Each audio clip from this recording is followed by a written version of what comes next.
Bonjour, voici l'analyse du thème de la nouvelle lune qui aura lieu donc le 11 mai à 19h01. C'est toujours l'heure Greenwich. Donc faites votre petit calcul. En France par exemple, il sera 2 heures de plus, donc 21h. Et ailleurs, allez-y, déduisez ou ajoutez quelques heures de manière à obtenir l'heure pour votre situation géographique de cet événement, qui est important, car en fait la nouvelle lune représente le début d'un nouveau cycle. Et ce nouveau cycle, en fait, symboliquement, représente, je dirais, un moment propice pour s'engager dans quelque chose. Donc chaque signe a sa symbolique aussi qui lui est propre.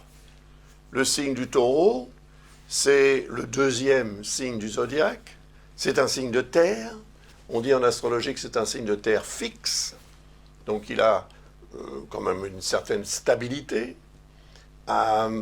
C'est un signe représenté par Vénus, la planète de l'amour, et la planète qui représente aussi les bonnes et belles choses de la vie, dont beaucoup de taureaux ne se privent pas, il faut bien le dire. Et cela apporte évidemment à leur vie tout un tas de moments joyeux, de satisfactions diverses, pourquoi s'en priver. Donc, cette nouvelle lune va se produire en Taureau, elle est ici, vous voyez, elle est à 21 degrés et 18 minutes d'arc du signe du Taureau, qui est ici. Tout proche de la lune noire, cela dit. Cette lune noire qui représente les zones d'ombre, l'ambiguïté, l'incertitude, l'ignorance aussi, l'ignorance, c'est-à-dire ce qu'on ignore ou ce qu'on ne nous dit pas, ou ce qu'on nous-mêmes veut cacher aussi. Donc il est possible aussi que ce nouveau cycle soit, pour certains d'entre nous plus que d'autres bien sûr, un moment marqué par une hésitation, parce que la lune noire représente l'inconnu, qui suscite toujours une forme d'inquiétude.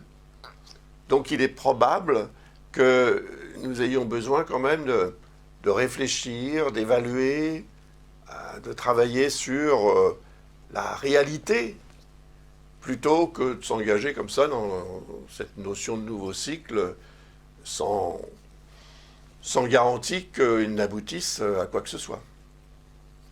Alors, 15 jours plus tard, ou environ 14 jours et quelques, se produira la pleine lune, bien évidemment. Le cycle d'une nouvelle lune dure 29 jours et demi. Donc la pleine lune va se produire lorsque la lune arrivera à l'opposé du soleil. 14 jours après le 11 mai, c'est en fait une pleine lune qui se produira sur l'axe Gémeaux-Sagittaire. Elle a un sens, bien sûr, que j'analyserai d'ailleurs, parce que c'est aussi sur cet axe que se trouvent les nœuds lunaires. Le nœud sud en Sagittaire, le nœud nord en Gémeaux, dont j'ai déjà parlé d'ailleurs dans d'autres vidéos. Pour l'instant, on se prépare à cette nouvelle lune. Car une nouvelle lune ou un nouveau départ, ça se prépare. On ne prend pas comme ça la route au petit bonheur la chance, comme on dit. Surtout que le signe du Taureau, c'est quand même un signe de terre, comme je le disais tout à l'heure. Il est donc relié à la notion de réalité. Il faut être, disons, rationnel autant que possible. On est quand même dans l'affectif avec le signe du Taureau. L'amour est aveugle, donc attention aussi. Et l'attrait pour les bonnes et belles choses de la vie peut devenir aussi une source d'incidents de parcours, d'erreurs commises, d'erreurs de jugement, d'évaluation, qui peuvent coûter plus ou moins cher sur le plan purement même financier, matériel, et également sur le plan personnel, sur le plan intime, sur le plan affectif, sur le plan sentimental, ou sur le plan physiologique, s'il y a des excès au niveau, par exemple, des bonnes choses, autour d'une table, ça peut entraîner après des incidents de parcours. Par contre, on voit Uranus, qui est en taureau. Alors, il est en taureau depuis mars 2019, en fait, après y avoir fait déjà une incursion en 2018. Mais maintenant, il y est vraiment installé dans ce signe du taureau jusqu'en 2026. Donc, il va continuer d'avoir une influence en toile de fond, chez les natifs de ce signe plus particulièrement, mais pour chacun d'entre nous aussi, parce qu'on a tous quelque chose en taureau, que ce soit un astre ou une maison. Et je le répète souvent, ça. Donc, la notion de changement va s'organiser, s'imposer même, dans certains secteurs plus que d'autres, en fonction du thème astral de chacun. Et si vous êtes dans une situation qui vous interpelle, qui vous inquiète peut-être même, ou voilà, qui pose question, posez-moi la question, c'est-à-dire visitez le site de l'École Ablas et vous trouverez les informations nécessaires pour poser une question, quel que soit le domaine concerné, ou quelqu'un de mon entourage, c'est-à-dire l'un ou l'autre de mes collaborateurs, collaboratrices, se fera un plaisir de vous répondre. Donc, Uranus, c'est le changement. Ok, il est dans l'air, effectivement.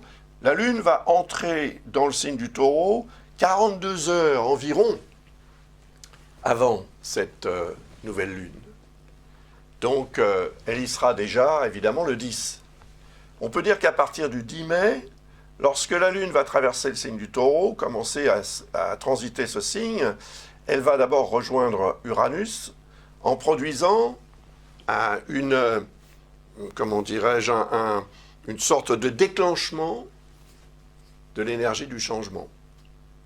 Donc, en fonction de votre situation, de vos projets, de ce qui se passe dans votre vie, il est possible que ce soit un moment à choisir, un jour à choisir pour gérer ce tournant, en fait. Uranus représente vraiment les grands tournants qu'on peut prendre dans la vie et qui vont avoir des répercussions à très long terme, parce qu'Uranus met 84 ans pour faire le tour du zodiaque, donc il ne reviendra pas dans ce signe peut-être de votre vivant, puisqu'il faudrait attendre à peu près 84 ans pour qu'il revienne là, un peu moins, 83, 82. Mais quand même, ça fait long quand on attend, n'est-ce pas?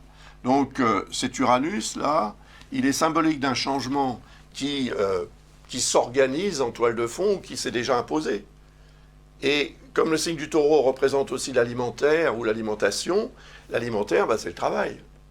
Donc, il est évident que pour beaucoup d'entre nous, la façon de travailler a radicalement changé depuis 2020, depuis ce qui se passe du point de vue sanitaire.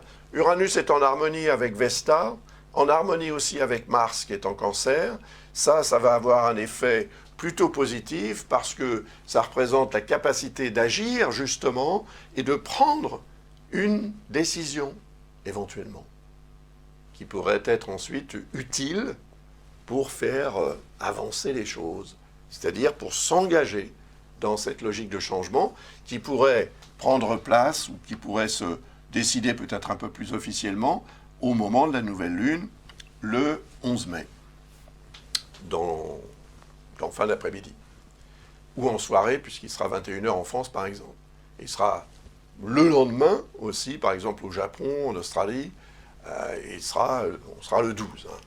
Donc, le fait est que c'est intéressant parce que c'est quand même placé, je dirais que cette nouvelle lune est plutôt placée sous de bons aspects. On les voit. Il y a ceux dont je viens de parler qui impliquent Uranus avec Vesta et Mars. Il y a ceux aussi qui impliquent cette conjonction Soleil-Lune, à savoir un beau sextile avec Neptune et un beau trigone. Non, pardon, il n'y a pas de trigone. Un beau trigone avec Pluton. Et ça, c'est un plus. Parce que Pluton, c'est la régénération. Donc, le changement permet cette régénération. Et cette transformation qui est nécessaire, si elle est intégrée dans la réalité du quotidien comme en faisant partie intégrante, en fait, fatalement, eh bien, on va pouvoir en tirer quelque chose du point de vue de cette notion de régénération. Et c'est ce changement qui va le permettre. Donc il est là, il s'organise. Uranus est également en harmonie avec Pluton, plus ou moins, quand même moins que la conjonction Soleil-Lune. Et cette lune noire qui est à côté de cette conjonction Soleil-Lune est intéressante aussi parce que, en fait, évidemment, elle est éclairée par le Soleil qui est là. Donc l'arrivée du Soleil à la longitude de la lune noire, ce sera pour le lendemain, puisque le Soleil met à peu près une journée pour parcourir 1 degré, et vous voyez qu'il y a 1 degré qui sépare le Soleil de la lune noire, puisqu'elle est à 22 degrés, le Soleil à 21. Et donc ça veut dire que le 12, le Soleil va arriver sur la lune noire pour faire la lumière sur quelque chose. Quoi ? J'en sais rien. C'est-à-dire que je ne connais pas votre vie, je ne connais pas votre thème, donc il va falloir évidemment là se pencher sur la question. Quelle est la zone d'ombre dans votre vie ? Quelle est la zone interrogative ? Qu'est-ce que vous voudriez savoir ? Sur quoi avez-vous besoin ou auriez-vous envie de faire la lumière ? Pour mieux comprendre, pour mieux voir ce qui se cache peut-être ou sur ce qui ne vous a pas été dévoilé. Donc c'est un moment fort. Et comme cette conjonction, cette triple conjonction, on peut dire, est en harmonie avec Pluton et avec Neptune, sachant quand même que Neptune représente la dimension spirituelle, mais aussi l'intuition. Si on se laisse guider par son intuition ou son inspiration, on va peut-être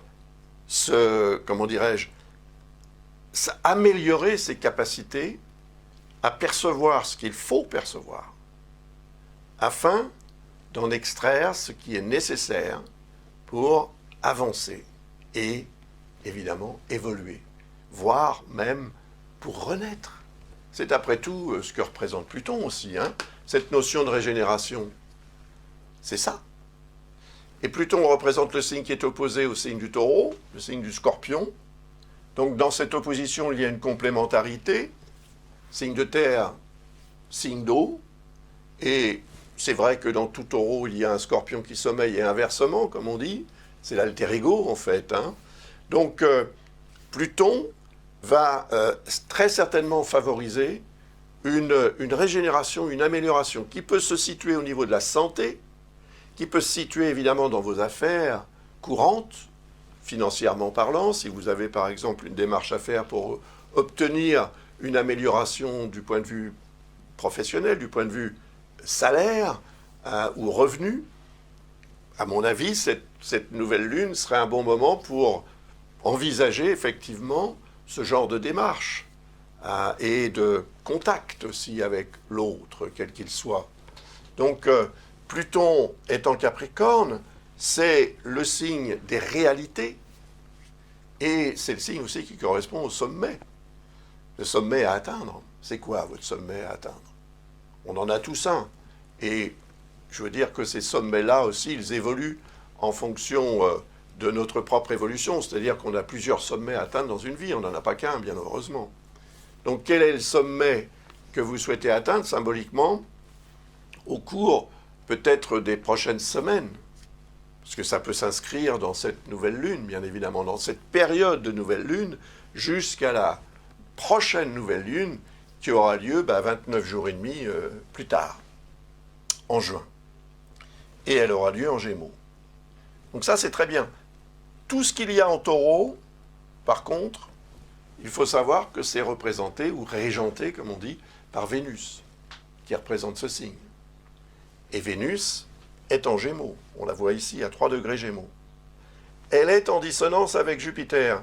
C'est ce qu'on appelle un faux aspect, en fait, parce que Jupiter est même encore dans le signe du Verseau, qui est un signe d'air, est donc fatalement en harmonie avec le signe d'air Gémeaux. Mais le nombre de degrés requis pour accepter ce qu'on appelle une quadrature, c'est-à-dire un angle d'environ 90 degrés, est effectivement acceptable. Mais c'est quand même un faux aspect. Disons que c'est un carré trigone, comme on dit. C'est-à-dire qu'il peut être, comment dirais-je, représentatif d'un obstacle, d'un risque qui, s'il n'est pas bien géré, peut entraîner évidemment des difficultés, alors qu'au contraire, s'il est bien géré, il débouche sur quelque chose de beaucoup plus satisfaisant. Parce que Jupiter, c'est quand même l'évolution, l'amélioration, le succès, la réussite, tout ça c'est Jupiter. Mais Jupiter représente aussi l'opportunisme. Donc ne faisons quand même pas trop preuve d'opportunisme aveugle, sinon on risque l'erreur. Et cette erreur peut être coûteuse, plus coûteuse que l'investissement qu'on aurait éventuellement pu faire. Mais en termes d'investissement, ce n'est pas que sur le plan matériel que ça s'exprime, c'est aussi sur le plan de la communication. Parce que Vénus est en Gémeaux. Et que le signe des Gémeaux est représenté par Mercure, qui d'ailleurs est en Gémeaux également, conjoint au nœud nord. Vous voyez, ça c'est très important aussi, parce que ce nœud nord qui est à 11 degrés 56, rétrograde, oui, parce qu'ils sont toujours rétrogrades, et Mercure à 12 degrés, donc collé dessus, c'est très important. Ce nœud nord, et je l'ai répété plusieurs fois, représente la nécessité d'aller vers la simplicité ou la simplification, de manière à être bien comprise ou compris. Et Mercure représente la capacité, justement, de communication, et le quotient intellectuel même, les capacités intellectuelles, oui, effectivement, et les connaissances qu'on peut avoir dans certains domaines ou dans un autre. Maintenant, Mercure est dans son signe, en Gémeaux. C'est normal, puisqu'il représente ce signe. Et bien sûr, le nœud nord est dans le signe de Mercure. Donc totalement dévoué ou dépendant de l'énergie de Mercure. Et voilà, c'est donc une nouvelle lune placée quand même sous le signe de la communication. Il faut communiquer, il faut exprimer, il faut dire. Et le faire simplement, pour éviter aussi de ne pas être compris, quoi, en fait. Donc plus on complique les choses, et ça c'est représenté plutôt par le nœud lunaire sud en Sagittaire, plus on complique les choses, plus on s'expose à des incompréhensions et des erreurs également. Parce que vous voyez que Mercure est opposé au nœud sud, donc il est en train là de lui exprimer cette réalité. Attention, nœud sud, ne complique pas les choses, parce qu'on ne va plus rien y comprendre. Voilà. Donc si vous avez quelque chose à dire, si vous avez une démarche à faire, quelle qu'elle soit, il faut que vous l'envisagiez avec le maximum de simplicité. Donc, à vous de voir comment, dans quel domaine et jusqu'à quel niveau vous pouvez vous engager dans cette procédure. Parce que Mercure et le nœud lunaire nord sont en dissonance avec Vesta, qui représente quand même l'harmonie. Donc il y a une recherche d'harmonie qui est remise en question, parce que Vesta est en dissonance avec le nœud nord, tout comme avec le nœud sud, automatiquement. Et ces dissonances-là sont symboliques d'une hésitation, d'une sorte de potentiel de déstabilisation. L'équilibre, l'harmonie, tout ça, c'est représenté par Vesta. Et donc, si on ne sait pas s'il faut être plus compliqué dans son explication ou plus simple, on va osciller entre les deux. Et finalement, ça peut devenir un charabia total qui sera complètement incompris. Et donc, très déstabilisant. Par contre, si on s'attelle à exprimer les choses le plus simplement et le plus rigoureusement possible, avec spontanéité, cela dit aussi, parce que le signe des Gémeaux et Mercure, tout ça représente la spontanéité dans la communication, grâce à Saturne, qui est en harmonie, et grâce également à Chiron, qui est en harmonie avec cette conjonction Mercure-nœud nord, bien, le potentiel d'amélioration concrète, ou le potentiel concret d'amélioration, comme vous voulez, est bien là représenté par Saturne, qui représente l'expérience, qui représente aussi la ténacité, qui représente la détermination, l'endurance, etc. Et Chiron, la santé. Chiron, c'est la santé, mais c'est aussi le sens de l'observation, de l'analyse, le sens du détail, etc. Donc focaliser sur certains détails permettra, par la communication, d'expliquer les choses pour qu'elles soient le mieux comprises possible, afin d'obtenir les résultats les plus concrets et les plus durables. N'oublions pas que Saturne représente le temps. Voilà. Et pas la météo, hein, le temps qui passe. Après, on a Mars, qui lui est dans le signe de la Lune, en Cancer. Donc, il est le régent de cette Lune qui va le rejoindre. La Lune met 2 jours et demi pour traverser un signe. Elle va donc mettre 2 jours et demi pour parcourir le signe des Gémeaux. Donc, le 14, donc, la Lune va arriver dans le signe des Gémeaux le 13. Elle va mettre 2 jours et demi pour traverser le signe, donc le 15. Et elle arrivera en Cancer le 15 dans la nuit ou le 16 au matin, dans ces environs-là.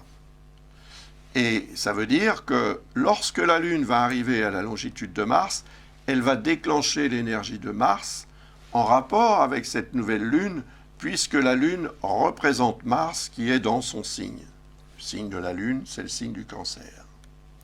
Et là, évidemment, ce serait un moment de répercussion d'une décision prise aux alentours du 11 mai, au moment de la nouvelle Lune, qui déclenchera la nécessité d'agir pour ce changement qui est représenté par Uranus en harmonie avec Mars, pour rétablir l'équilibre et l'harmonie représentés par Vesta ici, et pour éviter aussi les complications représentées par le nœud sud, et peut-être également les limitations et les obstacles, les épreuves, les difficultés, les retards, etc., représentés par Saturne, qui est au quinconce, comme on dit, donc de Mars. Et puis, il y a cette dissonance avec Chiron qui, quand même, indique la nécessité de faire un effort de vigilance pour éviter que ce Chiron en bélier, qui est dans le signe de Mars quand même, ne redevienne pas, pour certains d'entre nous, une source de perturbation au niveau santé, comme au niveau de santé physique ou physiologique, comme au niveau des affaires. C'est pareil. C'est-à-dire que Chiron peut représenter tout un tas de choses. C'est la santé de votre vie professionnelle, c'est la santé familiale, c'est la santé de votre lieu de résidence, c'est votre propre santé morale, psychique, enfin voilà, c'est toute forme de santé représentée par Chiron. Le lien avec Uranus est très positif dans le sens où il incite évidemment au changement, mais il permet aussi à ce changement de devenir une sorte d'issue pour sortir de quelque part où on n'est pas forcément très à l'aise. Et donc on va favoriser ce changement pour en même temps favoriser le retour d'une amélioration, d'un équilibre et le retour de l'harmonie qui est représentée par Vesta. Vesta sera rejointe par le système de progression de l'ascendant autour du thème un peu plus tard, lorsque la Lune arrivera,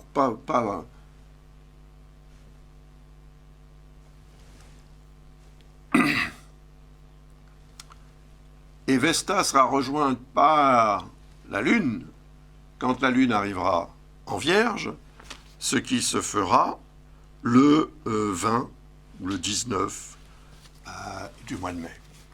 Et quand elle arrivera là, bien évidemment, elle va avoir un effet déclencheur par rapport à ce qui aura été éventuellement décidé, à l'énergie de changement et à l'harmonie qu'on aura éventuellement, comment dirais-je, su mettre en avant. Par contre, il y a quand même ces dissonances avec les nœuds lunaires et avec Mercure, qui indique que, évidemment, si les choses ne sont pas faites dans les règles de l'art, cette notion d'harmonie et d'équilibre peut être remise en question parce que on aura soit été trop compliqué dans l'approche des choses et dans la gestion, ou bien beaucoup trop simple. Il faut aussi chercher le juste milieu, ne pas être trop simpliste. La simplification, c'est bien, mais il faut quand même que ce que l'on a à exprimer soit entendu de façon intelligente. On ne parle pas à des enfants de 6 ans, si vous voyez ce que je veux dire. Donc, il faut être quand même aussi un petit peu au bon niveau, quoi, et trouver le juste milieu entre cette notion de simplification et de complication inutile. Voilà. Car la simplification peut devenir aussi inutile, elle peut même devenir une source d'incidents et d'erreurs diverses. Quand la pleine lune se produira, elle se produira très proche de ce nœud lunaire sud, et bien sûr, le soleil sera en Gémeaux, très proche du nœud lunaire nord. On en parlera, mais d'ici là, c'est-à-dire que vous avez à peu près une quinzaine de jours, un peu moins, d'ici à la pleine lune, entre la nouvelle lune et la pleine lune, pour organiser, prendre les décisions qui permettront d'asseoir aussi votre position et peut-être également d'améliorer sensiblement ou considérablement, après ça va dépendre de chacun, bien évidemment, votre quotidien. Et cela peut se manifester au niveau des revenus, au niveau aussi du rapport à la nature des choses, qui est représentée aussi par le signe du Taureau, et puis ces fameuses bonnes choses de la vie et belles choses de la vie, auxquelles on est quand même tous attachés. En France, par exemple, je pense qu'à cette époque, on ne sera pas loin de retrouver une forme de liberté, et justement les restaurants en général et tous les points de bouche sont représentés par le signe du Taureau, qui va s'en donner à cœur joie, si je puis dire, mais sans excès. Attention, la libération peut entraîner une tendance aux excès qui peut être nuisible à cette liberté retrouvée. Voilà. Je vous souhaite un heureux 1er mai. Nous sommes aujourd'hui le 26 avril. Demain, c'est la pleine lune. Vous avez probablement regardé la vidéo. Si ce n'est pas fait, regardez-la. Et je vous souhaite donc beaucoup de bonheur avec ce petit brin de muguet. Au revoir, à bientôt.